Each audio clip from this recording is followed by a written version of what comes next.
That's a lot. What's the fee? We never even got. All right, we got the recording in progress. So we'll call the meeting to order. And where did it go? Agenda right there.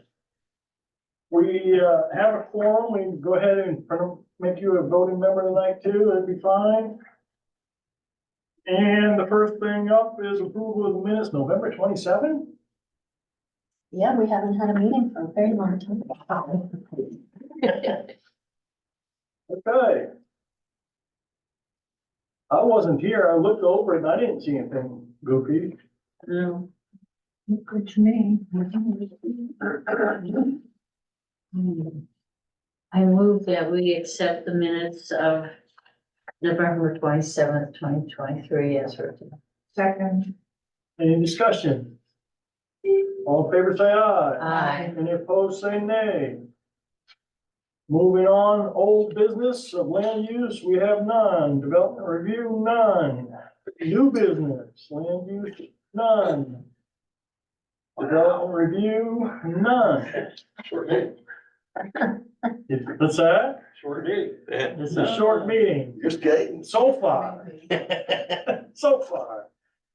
All right, next up, other business, CEO report, Not tonight. not tonight. People wishing to address the planning board. Do I need to do it again? Do I need to do it again? I mean, well, I don't wanna harass the planning board about the moving lot 9A into the town center, but that's what I'm sitting here to do, so. Yeah. Right, That's all I really need to say. If you have any questions for me, I'm here to answer. I don't think there's any questions, it's just a matter of, it's to do something like that, that even what we're gonna be talking about changing the boundaries. It's all gonna take a town meeting to approve any of it. I'm aware, I think my understanding is that you all are gonna propose this to the select board, who's gonna put it on the agenda for the town meeting. I think that is the protocol. Okay, so this is the first step in making that happen. That's why I'm sitting here again. Okay, all right. What's lot A? Pardon me? What's lot A? It's lot 9A, which used to be these three lots right here that were donated by Mark Schnur, but we had them transferred as one lot, and now it's known as map 17 lot 9A.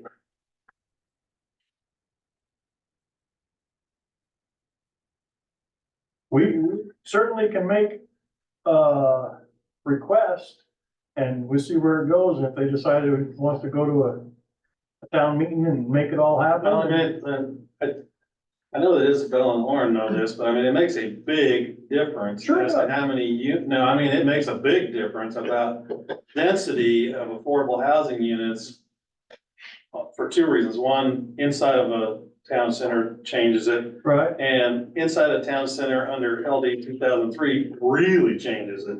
And so that's why I'm pushing for that, because when we won't have to be trying to find property we can't afford to buy anyway to build more houses on. right.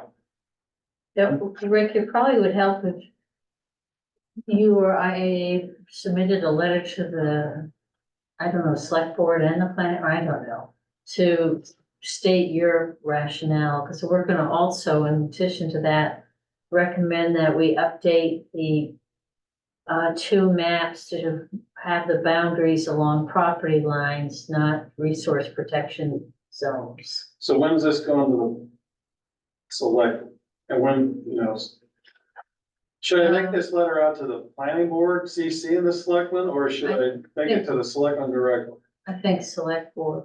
to the select board? And when are they gonna look at that?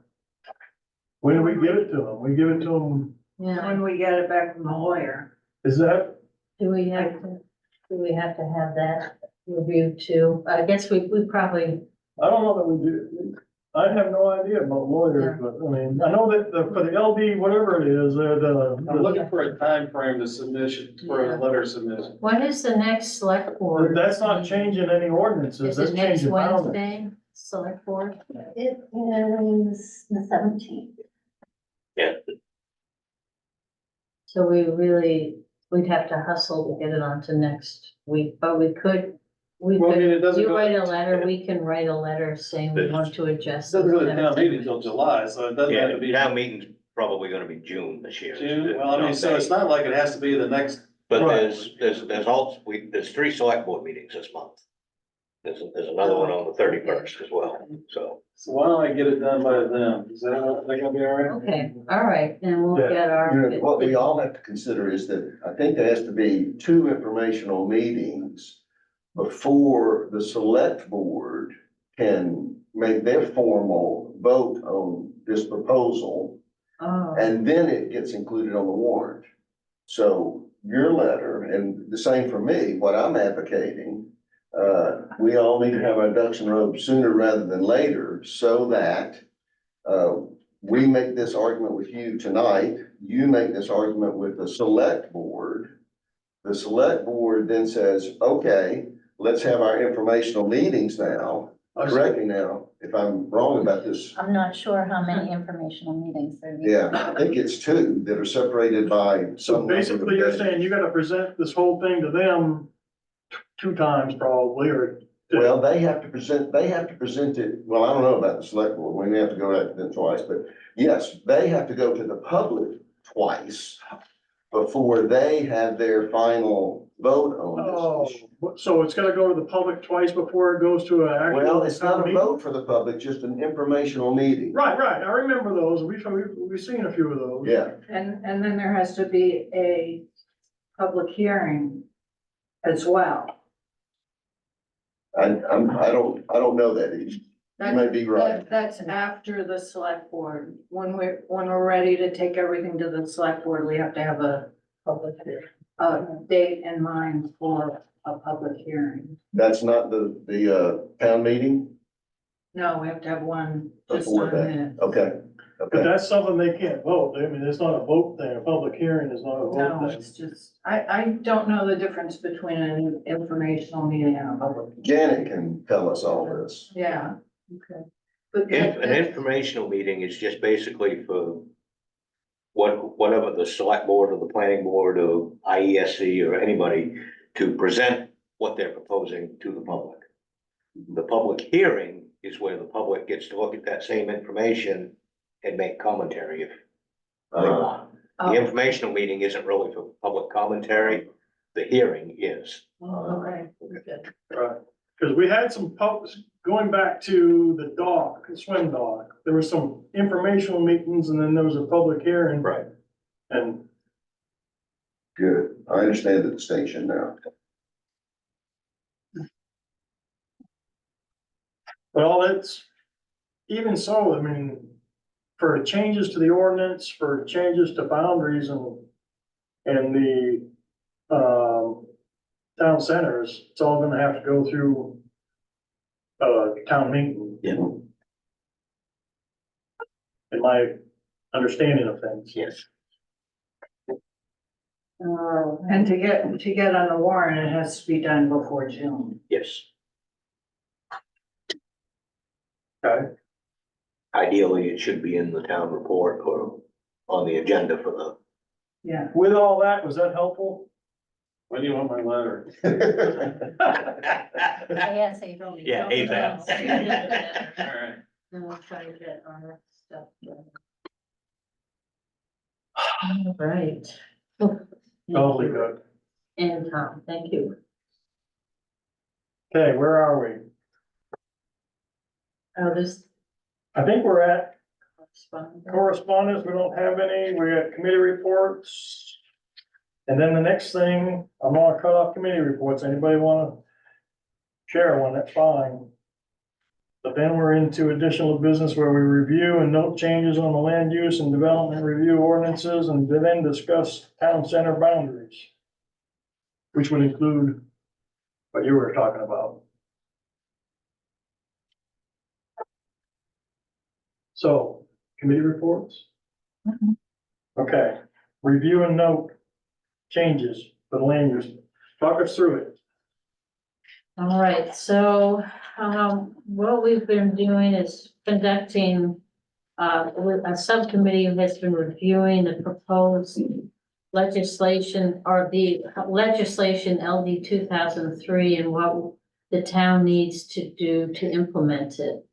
And it basically requires towns and cities to increase housing density allowed in their zoning ordinances in several ways. And what it does is, allows one accessory dwelling unit on all lots that meet the criteria for a dwelling unit. So a house lot, 1.5 acres, according to our ordinance, can have at least one accessory dwelling unit on it, plus a primary structure. If you want to have a second accessory dwelling unit, that unit has to have 1.5 acres, and it's considered a dwelling unit. It also allows that in certain areas that are considered growth areas to allow 2.5 times the currently allowed housing units for affordable housing. And for the Islesboro, the allowable growth area are our town centers, because they are cited in our comprehensive plan as growth areas. And so that is where we have worked on expanding the ordinances to, in those sections of the ordinances refer to town centers and accessory dwelling units. And the stuff that's underlined is all new stuff that has to be changed, So correct? we do have copies of the, Tom, there is an extra copy of the ordinances there. And, what, the You need attorney one? started Need off, one, Mark? Mike? Okay. the attorney started off, making changes, and so they underlined the proposed changes and struck out other changes, which we have continued. The items that are shown in red on these are ones that the planning board subcommittee thought would help in terms of clarifying things.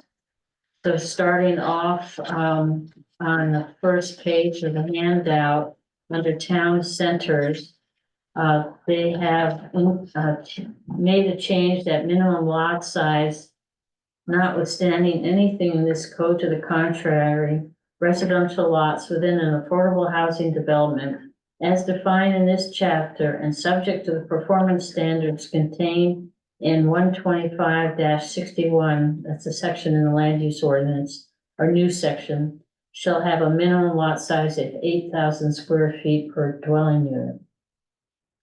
We also thought it would be helpful under our land use ordinance 125-33 minimum lot sizes, that we would explain that that we would add to the language that's shall not have less than 65,340 square feet or 1.5 acres in area per dwelling unit, which is what we've added, except for lots located in town center and accessory dwelling units under under section 125-35, which has been amended or proposed.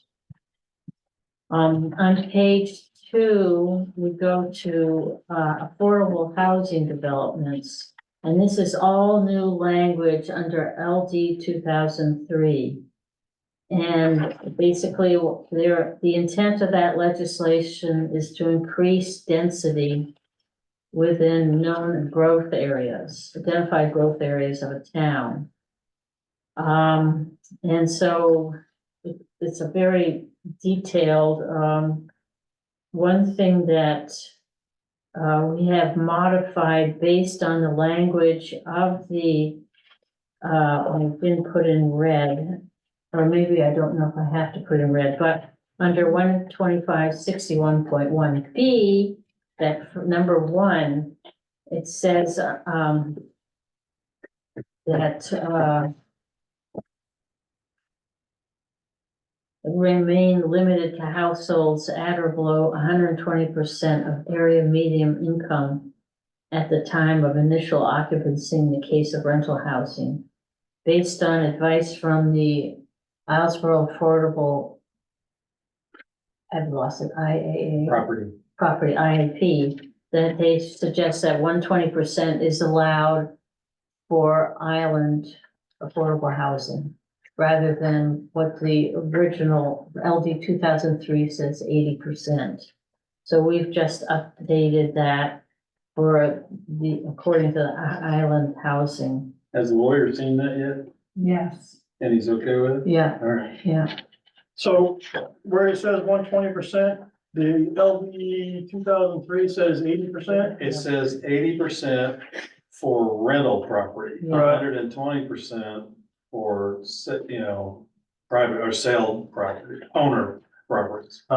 And, there is a little bit of I tried several times to get different organizations to explain to me, like Maine Housing, where we're getting the money to build these 2 new houses over here behind, where Mark Schnur donated that.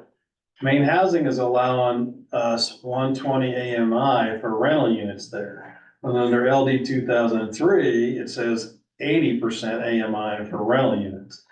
And so that's why I asked the subcommittee to see if we can modify that to 120, because it just makes it a lot, Right. gives us a bigger window to find somebody to fit into those houses. Answer from the right, yeah, they said, and the response from the attorney was, yes, the town may offer a density bonus to affordable housing developments with owned housing made affordable to households making up to 100%, 20% of this of AMA, as this is more permissive. But they said owned. Yeah, so that's the language, Well, we'll leave it at 120% for rental and see what they let's say it say. applies, because Yeah. that's not what LD 2003 said. Yeah, all right, so maybe we better put a color on that. Yeah, because that's what I'm following along too, because we're talking about rentals and this one says, oh, Owned property. Yeah. I would Yeah, I think that, the state says it's got to be this, but it can be more lenient, and that's what you're suggesting. That's what I'm asking for. It should be Right. acceptable. Yeah. Right. Yeah. That's what they were, yes, lenient, or, okay, thank you.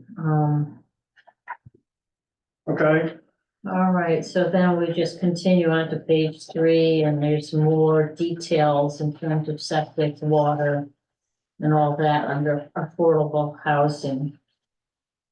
And we've included under a new section 125-30-2063, the definition of affordable housing development. A housing development where 51% of units therein are affordable housing units as defined in this chapter. And again, they talk about, we've added language, they have the 120% area median income for rental housing and own housing, which we've done. So there we go with affordable housing and those amendments to the language of our ordinance.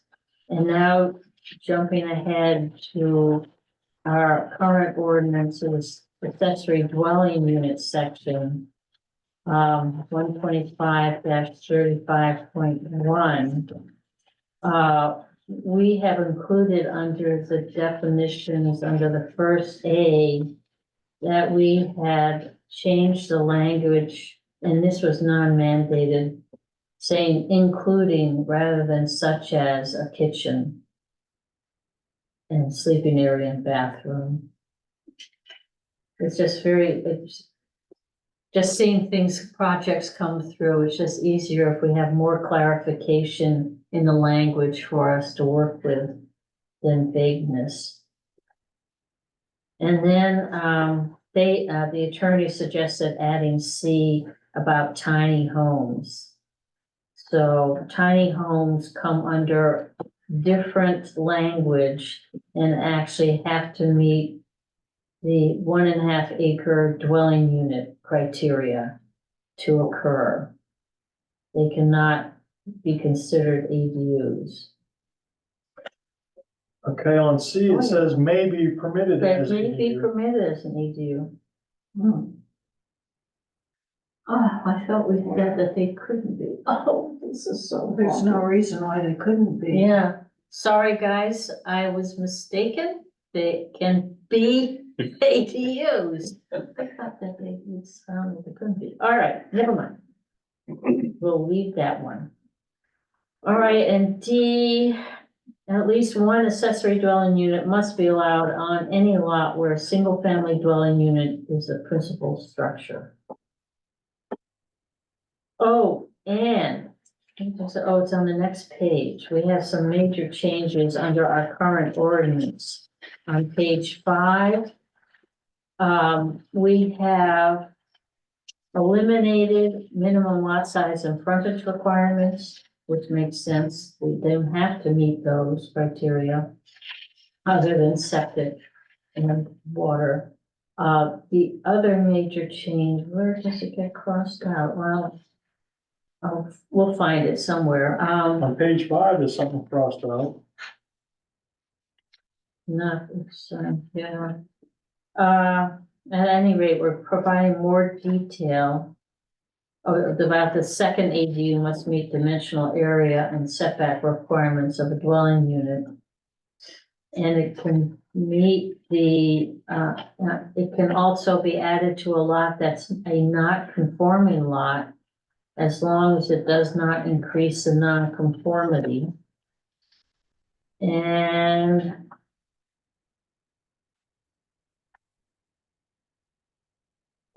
oh, well, just some more language about how they should meet criteria. I apologize, unless you guys want me to read all this, you can all read it along. So, item C, they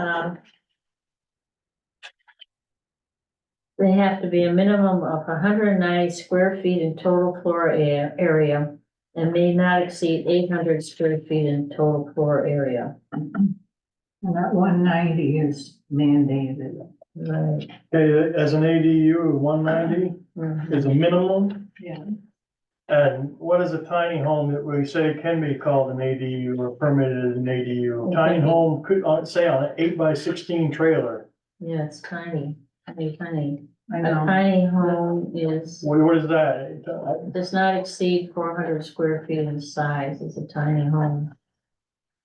20 by 20. But it begs the question, can it be smaller than 190? Exactly. Yeah, it should be able to, but. But then it can't be called an ADU, and earlier you said it could be called an And if it's, ADU. oops, if it's on a 16 by, We had this discussion a couple of times in the subcommittee meeting, that's, you know, it's, I never did really understand it then either. that's 128 square feet. On a 16 by 8, a 16 by 8 trailer. I know, it makes no sense, but it's mandated. For which one, yeah, I guess we better The check. 190 is mandated. Yes, So basically a tiny home But I- smaller than 190 square feet cannot be considered an ADU. Which is yeah. ridiculous. Yeah, well, the 190 I thought was specific to ADUs, I didn't know that was part of the language for tiny home. No, it's not, that's for ADUs. So I think the issue here is that if you take that tiny home can be considered an ADU statement out, Right. you're probably in a lot better, you know, because now you've created a conflict unless you take that statement out of your ordinance. I would Just say, pass it. I would say you Agree. line out that item where it says a tiny home can be considered an Right. ADU. It's gone. It's gone. Because All like, right, we're- C, that- it's item that C don't under drive with what's 125 mandated. 35.1. Is it gone? And we'll switch, B becomes C. A nightmare becomes, all right. All right, thank you all for your input.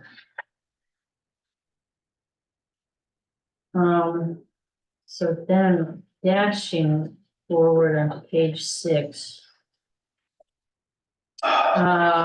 We did, it's required that the property owner must submit verification that the proposed ADU has adequate water and wastewater facilities and that the water is potable. item G is the big change that that is actually mandated. No, it's not mandated. But the attorney recommended that it's not a good idea, that our current ordinance stated the owner is required to occupy either the primary residence or the ADU as its primary legal residence. And it was felt it was better in terms of individuals' housing, not to tie people up with having. Well, Isabel brought the point, which is, okay, so I build an ADU on my property. And then I sell it to some summer person who isn't a permanent resident here. Now, what do they do with that ADU? Because if you leave that language in there, they can't have one. That's why we took it out. It also means that if you're living in South Carolina as your personal residence and you own a piece of property here on Islesboro and you want to put an ADU on it, you can't do it without that. I mean, now you are able to do that if this change goes. Say that again? You own property on Islesboro, but your permanent residence is South Carolina, elsewhere. The way it's currently written, that property on Islesboro can't have an ADU on it because you're not the primary residence. That's right. Take that out, now you can put an ADU on it. Well, I sat through a number of these meetings and, subcommittee meetings, and it seemed like that group wanted to make it more likely that there would be ADUs built. There would To be, increase. because But the problem is that if you build one, if a permanent resident were to build one and then sell it to a summer person with Right. that language in there, now you got a unit that really is out, because they're not the primary resident anymore. right. Yeah, and the attorney advised us to eliminate that we could get sued, the town could get sued for that. I don't know, Then it's coming out, right? yeah. We're recommending that it comes out. We hadn't Yeah. officially come out. Yeah. And then they did, we also did make a change, parking is something that they have changed, but we have added, an ADU may not be leased or rented to a tenant for periods of less than 60 days. The intent of all LD 2003 is to try to provide increased worker housing on the island. And so we're trying to minimize the impact of having rentals for Airbnbs and whatnot. Somebody could build a second ADU for that purpose. But the intent is to not let them. And I suppose the primary owner could live in their ADU and do Airbnb in their house. So there'll be wiggle room, I have a feeling. So it's only just an option to try to minimize conflict and to expand housing on the island. And they're subject to the same setback requirements as principal structure. Where is the parking? I thought I see parking on KJ is crossed out. There shall be no on-street they parking. don't have the,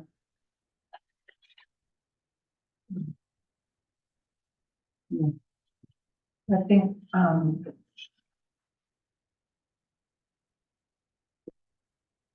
they just don't require, we can't require specific parking. that's in the, affordable housing. Oh, was it? Yeah. Oh, it wasn't in the ADUs? No. Sorry, excuse me. No.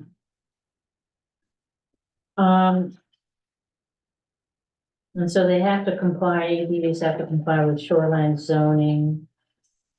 And then adequate water and sewage. And we do have a definition of tiny home, so.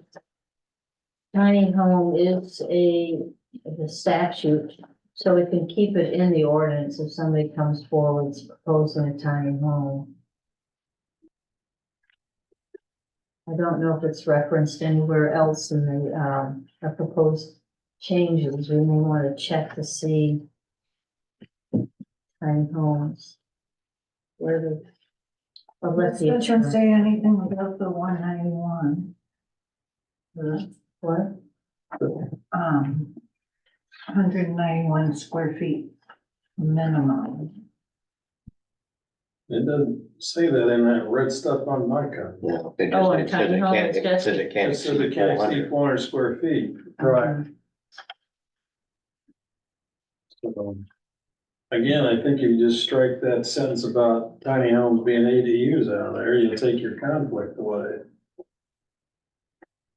Yeah, they say, they can be used as an accessory dwelling unit, but they just can't meet the criteria of the first ADU. It could be the second ADU, it sounds like.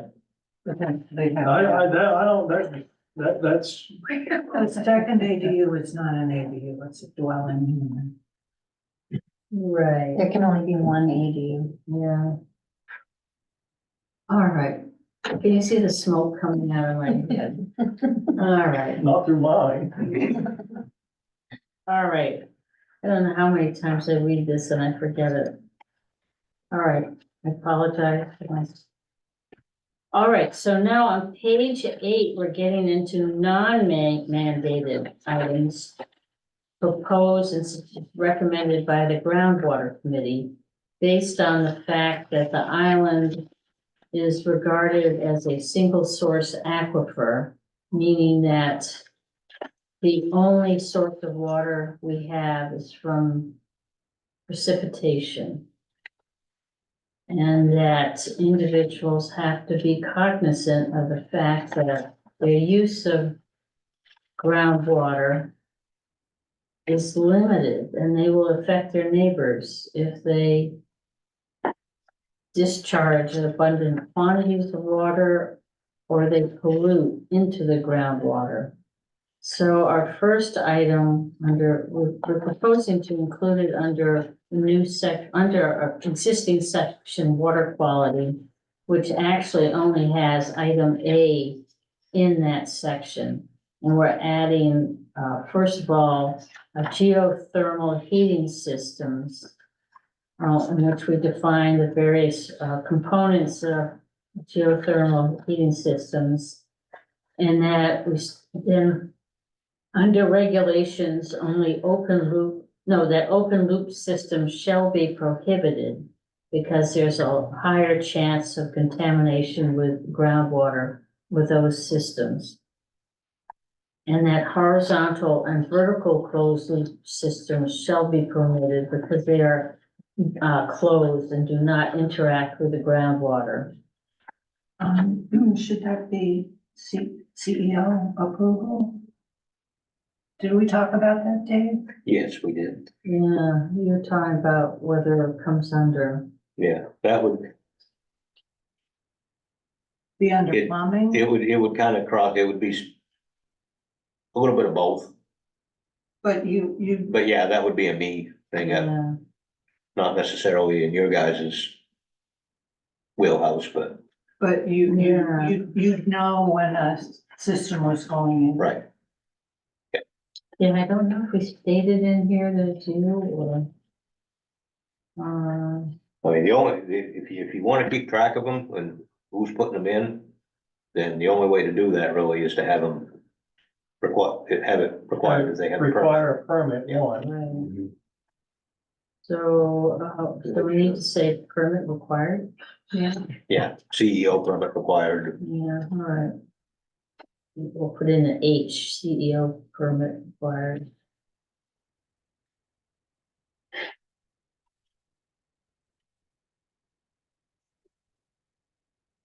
Yeah, I wasn't quite sure how to throw you in there, Dave.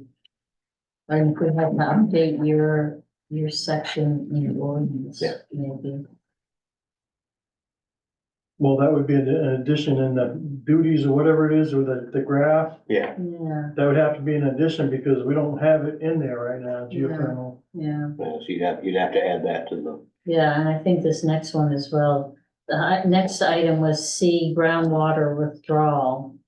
And that was specific to trying to protect the single source aquifer from groundwater depletion. So we're looking at swimming pools and fire suppression system cisterns. And here we want a permit from the CEO is required. And that includes the siting of above ground, in-ground and above ground pools, as well as the transporting of water onto the island for the filling and refilling of pools.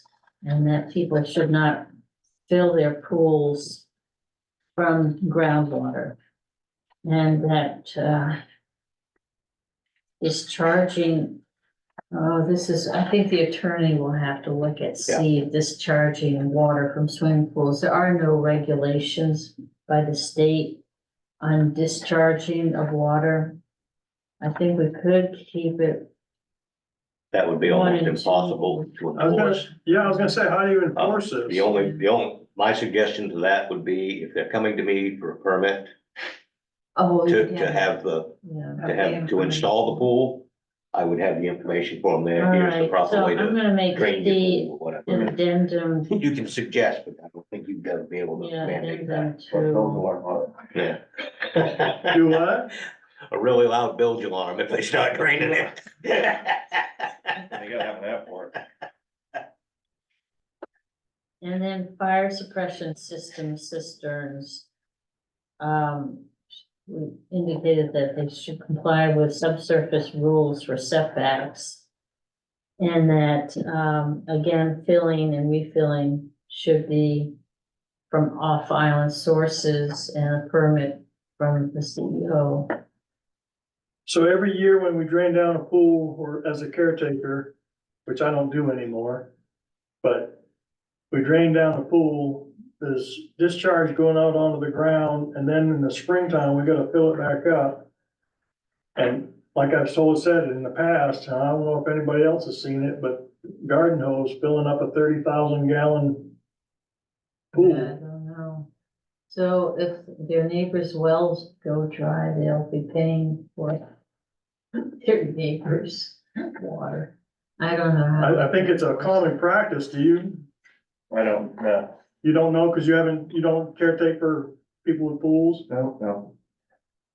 I know better. When they were considering Northeast Point up here, they were writing in a proposal that you would have to truck in water to fill up your pool. Yeah. That's a good idea. Yeah, And I think that That's if what we're if you're gonna have swimming pools have to require a permit, that should probably be part of the permit language. For the approval of that is based on the fact that you have to show proof that you're bringing water in, not yeah. not using the garden hose. Right? Or have a saltwater pool. Well, that's what, Maina's was a saltwater pool, but you filled it with a garden hose. Yeah. And then you put the salt to it. Yeah. yeah. Oh, well, that's nuts. Considering you got Old Bay out there. That eliminates the whole high tide thing. Right? Well, Dave, so this That was just saved you fun, $5. writing the permits and applications. I don't expect to do a lot of them, but. And you'll only be hearing from someone wanting to put in a new pool. Yeah, anybody that's already got one is gonna continue doing things the way they've been doing it for 30 years. Unless David comes by and tells them, Yeah, well, Absolutely. Yeah, I mean, if I see something, I can certainly, Yeah, right. yeah. but, See something or gets reported, yeah. one. Cause a lot of things we can't see just cause Yeah. you're minding your own business doing other things and it doesn't show up on radar. All right, so on page 10 is some additional non-mandated updates to our definitions. One to start off was correct spelling of aquaculture. And then, kitchen, we thought we would define a kitchen as a means an area within a structure that is used or designed to be used for the preparation or cooking of food and that contains cooking appliances, including but not limited to ovens, convection ovens, stoves, stovetops, built-in grills or microwave ovens, or similar appliances to 40-volt electrical outlets or any gas line. So it appears to be pretty open to what a kitchen is. Right, a hot plate in a microwave makes a kitchen. Yeah. And we just had a definition of potable means safe for drinking as defined by the US EPA, drinking water standards and health advisories. And then, we updated the freshwater wetland definition. We dropped item A, which, has 10 or more contiguous acres, as that has been dropped by the state. And just included inundated or saturated by surface or groundwater at a frequency and for a duration sufficient to support wetland vegetation and not considered part of a great pond, coastal wetland, river, stream, or brook. And then I threw in hat, because I never can remember it, the highest annual tide. Oh, Yeah, and it's not some fancy little thing with a feather on it. On Wednesday, we're gonna have a very high tide and wild winds, so in the morning, let's see what happens. Yeah. So, The nature. yeah. And rain. Oh, and then one thing, Dave, on the applications for shoreline zone impacts, photographs are required. So somehow, we're gonna have to update our application. Before and after. But I don't know if you really have to update the application. Well, yeah, you gotta change, you gotta make that part of the Yeah, submission yeah. standards. Yeah. And so finally, I'm unclear what we have to do with the development review ordinance. The attorney identified some additional language to throw in. On light lot size. Talking about town center district shall can have higher or different density. And that except for affordable housing developments shall be require 2 parking spaces. That's what it says. I'll keep my mouth shut about parking. All right, so that is it. So I don't know if any of you have any questions regarding this. It's gonna go to the attorneys and we'll find out if they think we have reached or not reached enough or what. I would still like the clarification on the rent versus own for 120 AM. 120. We will highlight that and make sure that they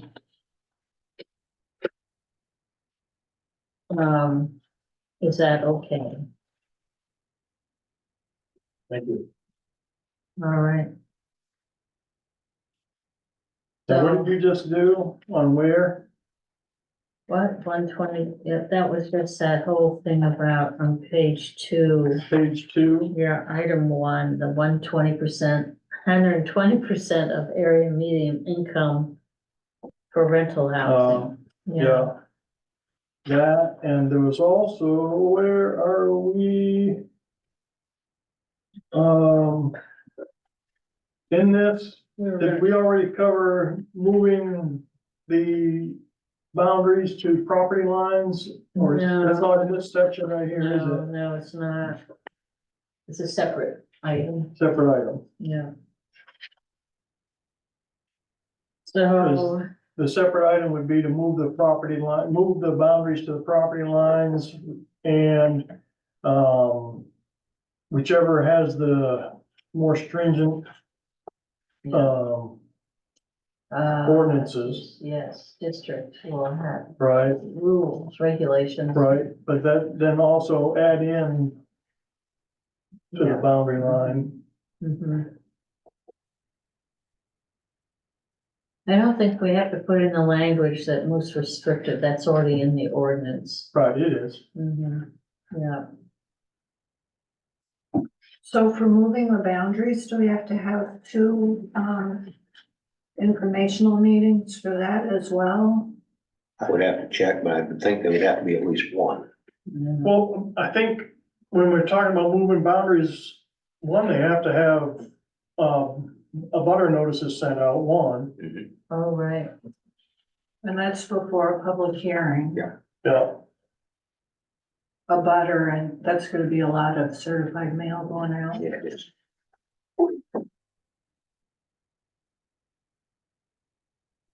Is that doable by town meeting, Dave, do you think? I would think so, yeah, oh, if your town meeting's gonna be in June, yeah. could go into works. Start going into works tomorrow, probably, but it could. I'm not saying it will. No. I'm assuming that, your ordinance amendments and the change of boundaries would be considered at a unified informational meeting, is that Yeah. correct? I would think so. Yeah, kill two birds with one stone, just get it all done. Yeah, I don't think you'd have to have one then the other. I hope not. No, you don't wanna do that. No. May I speak about the Up Island Town Center now? Speak. First off, I'd like to, just as part of the original Town Centers committee, think that moving these boundaries to follow property lines makes perfect sense, and I would certainly support that idea. Now, in conversation with your working subcommittee, as part of the housing committee, we were asked to talk about, providing a map for a proposed Up Island Town Center. And so in the past month, the housing committee, the select board appointed housing committee, has done just that. So I'm here to talk to you about that. I'd like to first, show you some information that we got on the housing committee just a few weeks ago. From the Mid-Coast Council of Government, which is a nonprofit organization that Alpha is a part of. And they provide, assistance, research, information to municipalities. And they gave an in-depth presentation to the housing committee, a couple of 3 weeks ago now. And I had just extracted a few of their slides that I want to talk to you about here tonight. The intent here is to show that there is a housing gap and that we need to do something in Owlsboro to encourage more housing being built. So their first slide here about general trends shows a couple of things, that households and population have certainly increased around 3% from 2016 to 2021. Those are the top two lines on this graph. And then the other ones are interesting too. Housing units, as you see, the yellow line over that 5-year period have only increased 1.3%. The orange line is seasonal, has decreased 2.8%, and long-term rentals have decreased 6.3%. Is this being built or existing? This is existing.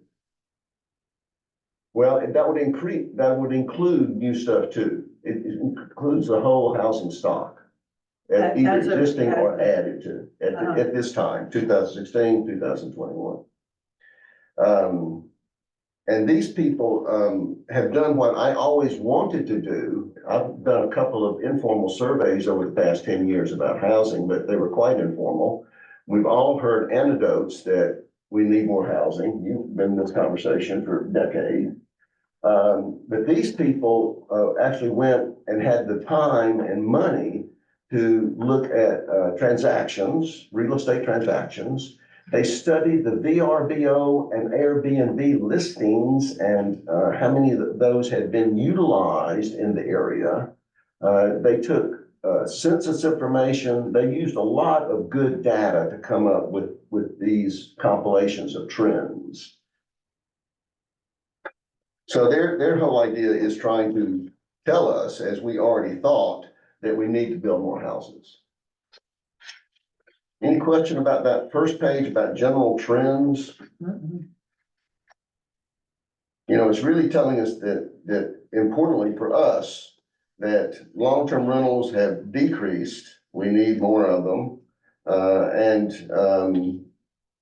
Housing units aren't keeping pace with the increase in population. From what I can gather about the long-term rentals decreasing is because people moving into the area buy these houses up and no longer renting them. That's one thing that happens. And the other thing, some of them turn into short-term, rentals, Airbnb stuff. They do it by the week instead of by a Right. year. Right, Both trends are harmful for a year-round population to have housing. yeah, Most of those houses are seasonal. Yeah, most of those are. Look at the next one about housing affordability index. This is showing the change in the last, from 2016 to 2021. If you look at Islesboro and the smaller map, they decided with their numbers that the housing was affordable here in 2016. And in 5 years, it has changed to very unaffordable here on Islesboro. So they're trying to compare the home price, the median income and the median home price. What can somebody that actually lives and works here, what can they afford?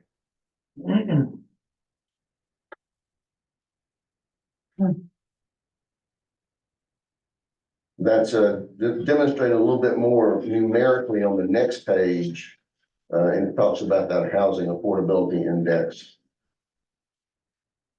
And, it's a little bit even too many numbers for me. So if it is for you, I understand. But the idea here is that we are now very unaffordable for local people that work in our communities. Our housing is very unaffordable. Which is something that we all sort of thought and knew, but they're really backing it up with some data. Numerically on that next page about the housing gap analysis units needed, they did break it down, not so granular to talk about Islesboro, but to talk about the area of Belfast, which we are sort of lumped in with, that we need right now 676 more units of housing, more houses. And that's in our immediate neighborhood of Belfast and Islesboro.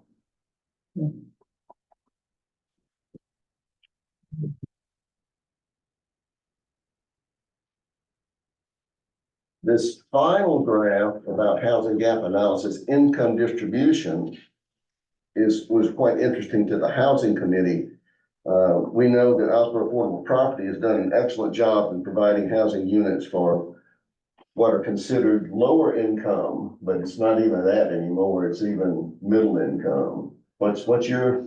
Well, we do very low, and moderate, but moderate has now become known as 120 AMI. So, Waldo County AMI is like $70,000. So 120 of that, you can be making like 84,000 and still be talking to IAP nowadays for certain units, not all of them. Okay, well, that's what this graph is showing here too, that there seems to have been some progressive movement in the past to provide lower income housing, but this middle income housing, people making 50K to 75K, that's where the greatest need occurs in our region.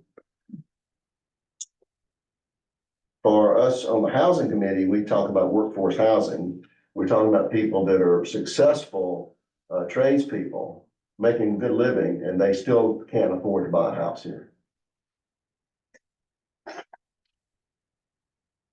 To address that, we suggest that we include another town center. A town center, as you know, we have 2 in existence already. They've been there for 5 years. This is not a dramatic change. In fact, the 2 existing town centers over a 5-year period, no one has really taken advantage of the reduced lot size requirement, not a single time. So this isn't going to change the face of the earth, in the next year or the next 5 years. All we can do as municipality is to make something possible. correct. So that's why we are encouraging on the housing committee that we establish a 3rd town center around Durkee Store, which was discussed extensively 5 years ago, when we established the other two town centers. If you will think about the island and, the residential areas of the island, the area around Durkee Store is the primary residential area on the island. Hughes Point is, it may be denser, but that's seasonal. Dark Harbor hasn't as many houses as up near Durkee's. So it's a very historical precedent that this should be considered a town center. I want to go back for just a minute and read to you the purpose of the town centers. The town centers districts are intended to encourage retention of traditional neighborhoods by allowing smaller lot sizes, promoting walkable population dense areas with a mix of commercial and residential uses and structures. So that's exactly what happens up there at Durkee Store, and that's what we would like to codify with a new town center.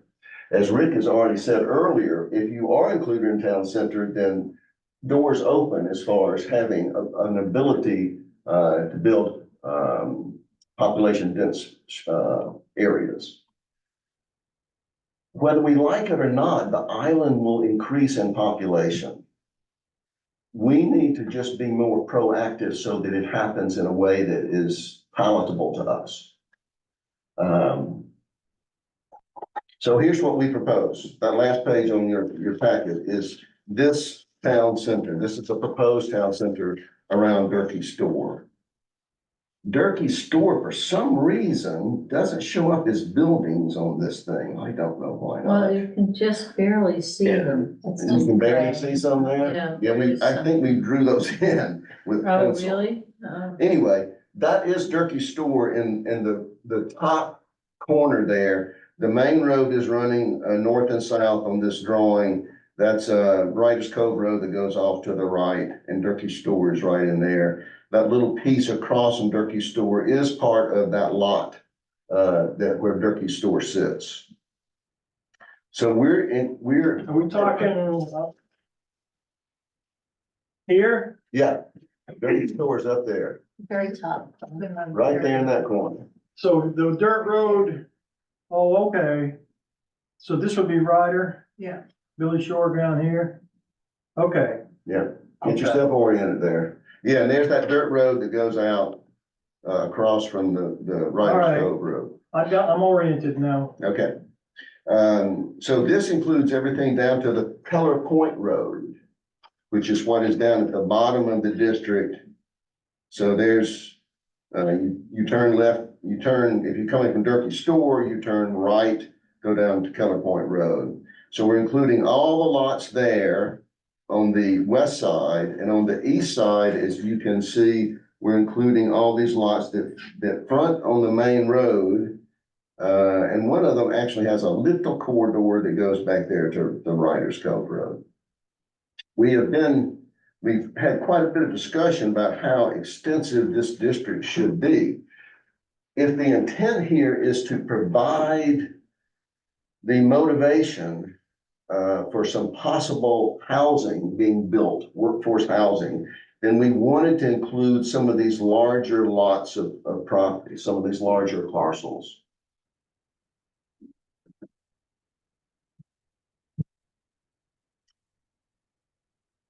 Now, there is one line that's a little confusing now. If you see, we talked about finishing the district here on this line, but after discussion, we decided to go here.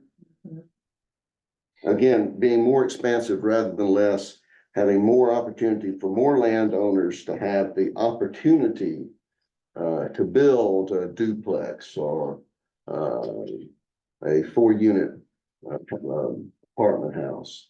The whole idea about affordable housing, Rick has dealt with this for so long.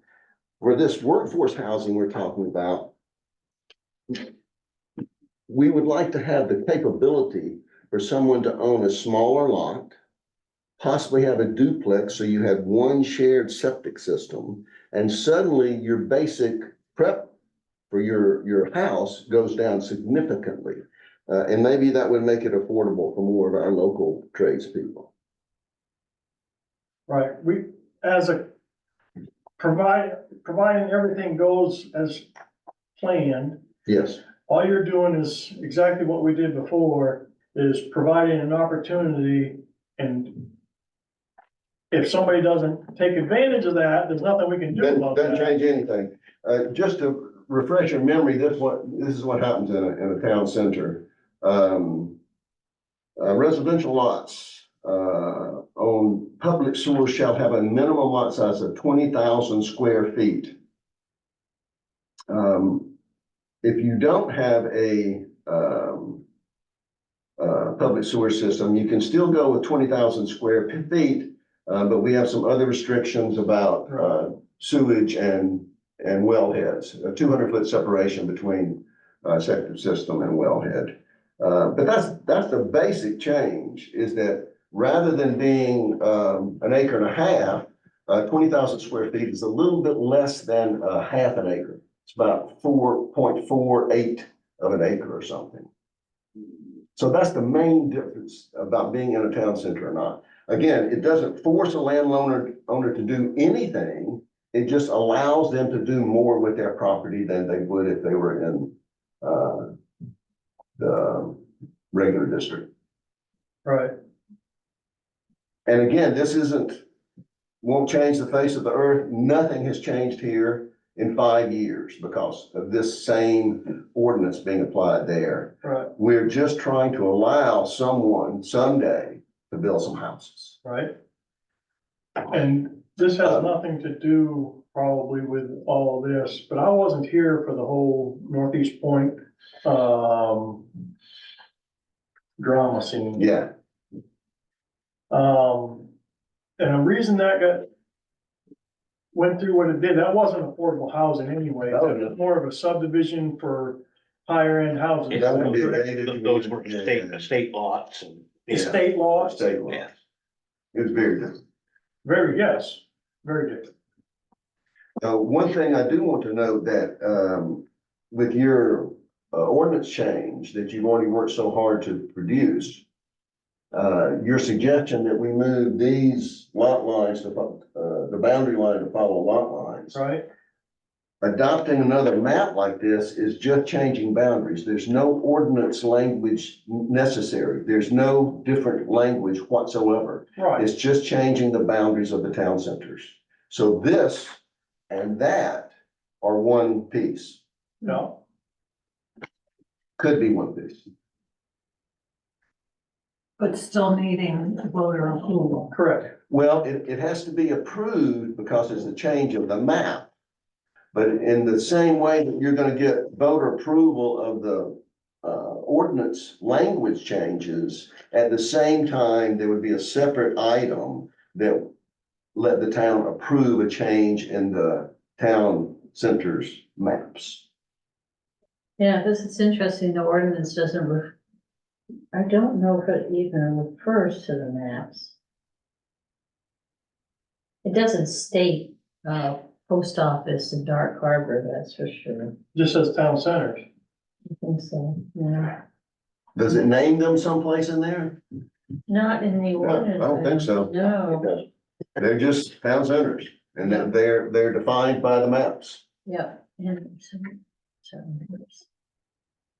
So I'm here to urge you to do just that. In your presentation to the select board, as you talk about ordinance language change, I'm promoting you also include the adoption of a new Up Island Town Center as well as moving these boundary lines here. And basically, we're just bringing it back to the table because it's already been, offered before 5 years ago. Sure. It was talked and talked. Did- And in did- fact, there was never really any significant opposition to this. It was, at the same time, we were talking about a fourth Yeah, Island Town Center and one near the transfer station, and there was more pushback about that one.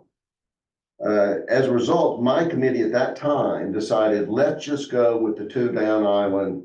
We can get this passed, let's do this. But again, in my memory, there was no significant opposition to this anyway. I, So the Durkee's one never even went to a vote. Right. But, This okay. never went to a vote. Okay. It was never voted down, it was never voted on at all. It was never formally proposed, it was Right. only discussed. Right. I vaguely remember that after you talking about it, so. Any questions for me? Well, actually, I'm just looking at it under establishment of districts. It doesn't even refer to the town centers district. I think we have to add that to that section. It's just not listed.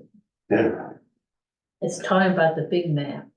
That It's- map. yeah. That's where it's the rural and. that's where the districts are defined on that map. Yeah, Now, this will include some more work because property owners and abutters have to be communicated with. That's the only additional burden this will place on you or the select board. So would, the housing committee conduct informational meetings? No, I think it would all be lumped in with what you're doing because it's not, once you, I mean, we've coordinated with you. It's the planning board that now goes to the select board with the proposal to change the well, I language. would recommend that you folks provide some backup I because would be we're happy not to. advocating I'd be this. happy to do it Yeah, anytime, I think anywhere, just The as I've housing just done here committee tonight. needs Right. to, yeah. And I'm just thinking of, when you did the town centers before, your committee had quite a few informational meetings. And there was a formal town centers committee then, because we were changing the land use ordinance language. We did, just as you're trying to do now, we were changing the language of the land use ordinance. And it's, I mean, it's the things that I just read to you, and I've got just the same thing that you're talking about now. And I've got a draft that showed what we proposed at that time with things underlined that were added to the land use ordinance. And I can share that with you if you'd like for me to. But this is all in you, the document you've been working with for 5 years. So none of the ordinances. They're not proposing a change to the ordinances, because the ordinances are already there. Right, Right. Just Expanding. expanding the zone.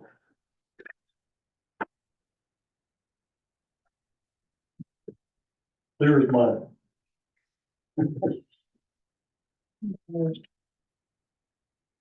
I can talk more or less or answer questions, anything you'd Yeah, like. I just, worry that we're not really advocates.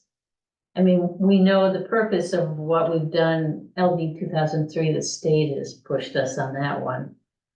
This one, the housing committee really has to stand up for and help Will do. explain and defend. It makes a lot of sense to expand the housing, since we're trying to do the housing. Good. Well, I'm here tonight to convince you so that you will also be advocates, and that I'm happy to be part of that presentation. I just feel, where this is expanded and there are a lot of new families living in this area now, that everyone knows about it. About this proposal? Yeah, No, this is all, we haven't gone public with any of this. We're, I think that should happen. sure, and that's gonna happen. That's what the informational meetings are about. Yeah, yeah. Well, It's for over here. whatever it's worth, I'm for it. In some of these areas, like in a lot of the laws and stuff, you gotta tie into a public sewer.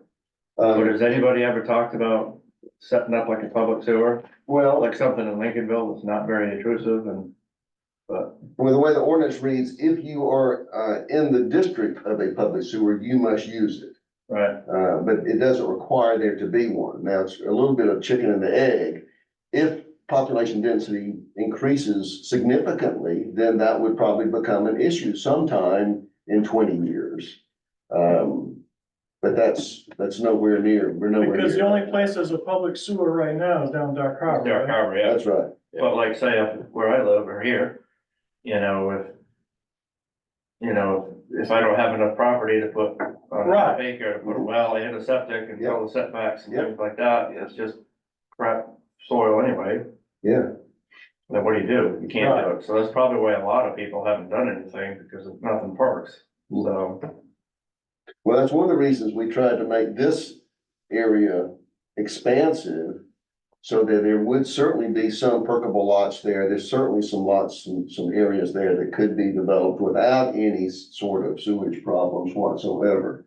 But yeah, that is certainly something to be considered in the future, that if you have a real dense, population center, that yes, you should offer a public sewage system. yeah, That has not been a problem yet with anybody that's, well, again, no one's even tried to do anything in these two districts. well, it also goes to, the more septics you put in one little place, it's gonna bugger up our water system that we have that's so precious. So that's something you gotta think about. And In the town centers district, you're required to have 200 feet separation between wellhead and septic system. And if you can't do that, you have to have a pre-treatment plant, which are all very effective these days and not terribly expensive. Question on that.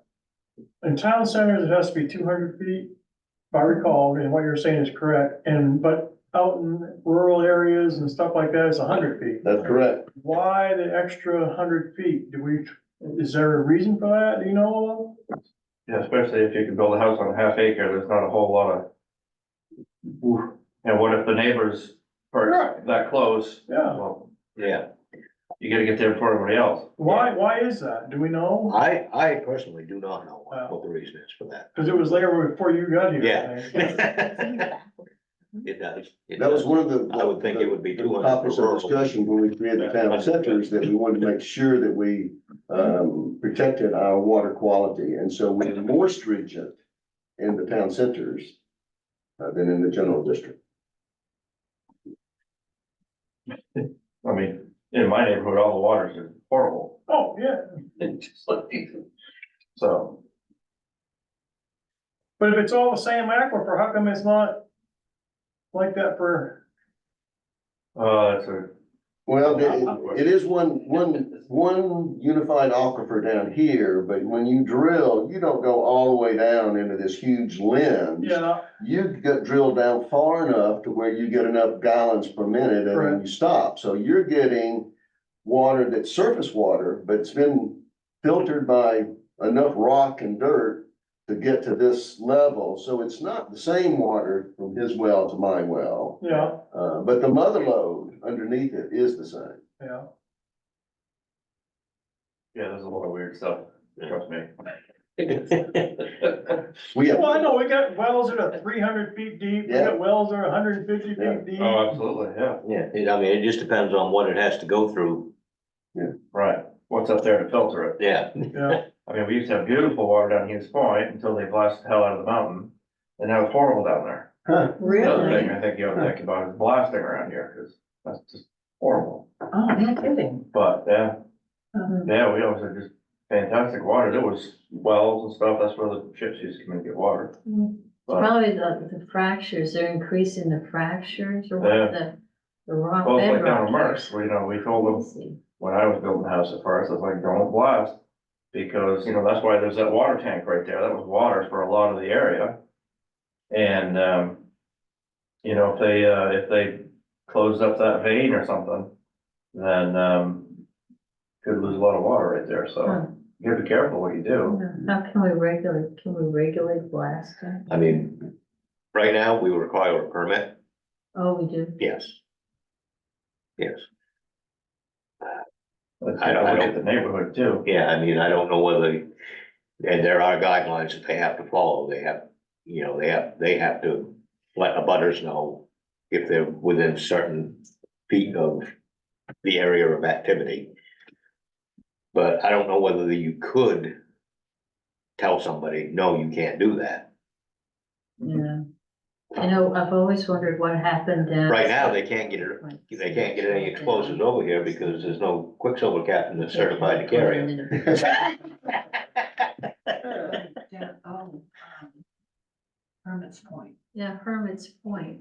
What happened on that lot of land Well, yeah, on the right where it looks like they were practicing a class on how to blast. That was for a cellar hole. That was horrible. They've destroyed that lot. I don't know what they've done with the groundwater there, but it's crazy. They didn't learn from one explosion that the bedrock was wrong. They did that, at Sprague's Cove too. They started blasting for a foundation and decided it was too expensive. I guess. Gave it I up. know that's where you gotta go get your rock for your seawall, there's a huge rock up there. No brainer if you ask me, so. Yeah. So build the bridge. Sorry. Have we covered what we're supposed to cover? Yeah, I think we need to vote to have it moved on to somewhere else. Moved on to the Attorney next or the step. select board Okay, with changes. with changes that we've noted in here. I'm actually going to add a change to add in the, section 125-22, which talks about districts, just to add town centers in a list of districts. It's not, they're not included in here. Okay, Yeah. But otherwise, I think we have, we'll just make changes to what we've got here and send it on to, we think, the attorneys next. send it on to whoever goes to next. Yeah. I think it's the attorneys, but we should check with Janet. All right, so I make a motion that we, Accept. move to accept these current draft changes to the ordinance as noted with, changes noted, and that they be passed on to the attorney and then eventually the select board and the public. Second, anybody? Second, Any discussion on that? All in favor, say aye. Aye. Aye. Any opposed, say nay. Okay, So Jennifer, as it progresses, whenever you want to present to the select board, I will. Yeah, done such a good job tonight. it's gonna be needing some backup on, Yeah. yeah, how does it, lawyer? When do the informational meetings go before the select board? I think the select board, The ones that, they call the. they call the information. Oh, okay. so it goes lawyer, select board, informational meetings, town meeting, Public hearing. public hearing, town meeting, yeah. Okay, Isabel, I think really what happens next is the select board accepts your proposal and wants to promote it.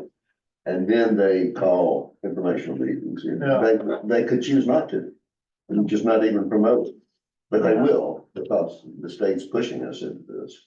Yeah, They got no choice on the ordinance changes. Right. I mean, most of them. yeah, Right. most of it, yeah, most of it's mandated and we gotta do it. Yeah, mhm. Well, and I guess if you could provide us with a copy with the lines that you, without that one, yeah, I'll do that. I'll clean that up. Any further reason to keep going? I have one item. The planning board schedule. There was one date that I missed a conflict on, which is, day is election day. And so This room has to be the ready. room can't be used on Monday, November 4th. I think we ran into that last year, did we? I don't think so. No, not last year, but However, Kamala, what do we do? you can adjust the schedule and just not have a meeting. I looked at the schedule and it would be difficult to move that to a different date because of holidays Okay, on either side. So I suggest we just cancel that meeting and just have one meeting in November. I think that is a wonderful solution. Okay. happy Thanksgiving. So I don't know if you need to approve that. We've already approved the calendar, have we not? Yeah. Then we probably have to do something to amend it. You have to approve the amendment. We approved the amended 2024 calendar. Second, any discussion? None being heard, all in favor say aye. Any opposed, say nay. I think you just did it. So, you'll be printing it out again with the select board? Okay, And if it got posted anywhere, it's gonna have to get changed too, right? Yeah. Yeah. It's okay.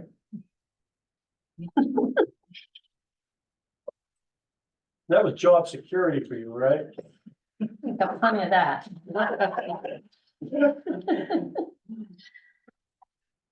So I missed that last about the calendar, you know, when you're gonna do any of this with the select board?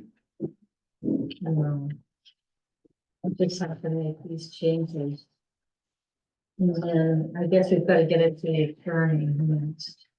And then it depends on how long it takes the attorney. Everything takes a while. Yeah. Well, keep me posted. I'm gonna be off island for about a month.